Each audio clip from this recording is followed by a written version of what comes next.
CDC guidance is people who are close contact, who are up to date on their vaccine, correct me if I'm wrong, Dr. Jha, are to wear a mask, a well-fitting mask, for 10 days after being exposed, possibly exposed to someone. You were on the plane with the president yesterday. Others, members of staff weren't, and you're not wearing a mask.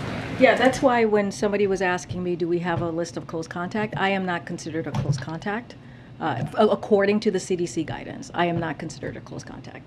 Dr. Jha, can you expand on that? Why she's I mean, I could expand on it myself. Yeah, sure, that's great.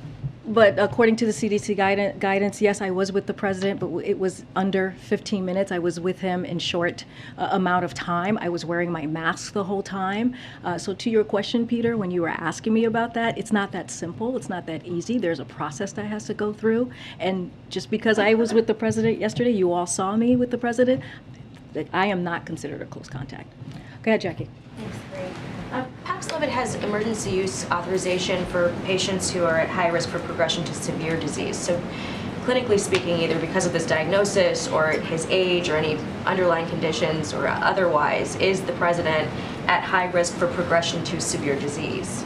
So if you look at the EUA of the FDA, then it links to a CDC website that gives you what are the risk factors. And age is certainly one of them. And I have made the point that I think anyone over the age of 50 is somebody who is eligible for Paxlovid, and obviously people under 50 if they have serious chronic disease as well. But I believe anybody over the age of 50 is eligible for Paxlovid. The president is above the age of 50.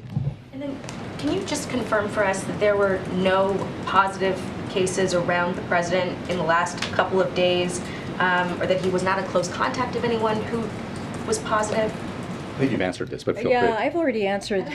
No, I did. I answered it. I told you what our protocols are, and we have said, I told you what our protocols were, and as we have been committed since the last July, we disclose when the president or one of the four principal is a close contact of a staff who tested positive as defined by the CDC. This is defined again by the CDC, or when he tests positive, as we are doing today, and being very transparent about that.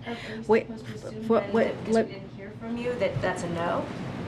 That's not what I'm saying. I am saying that when there is a close contact to the president, we actually give that information out, and we actually share that individual who's a staff member if they have tested positive. That has actually been our protocol since this past July. So a year. So we didn't receive anything like that. So am I to assume that there was nothing that happened? There was no positive case where the president was a close contact? Yes, you're safe to assume that, because that's what we have been committed to doing since the last July, which is about a year ago.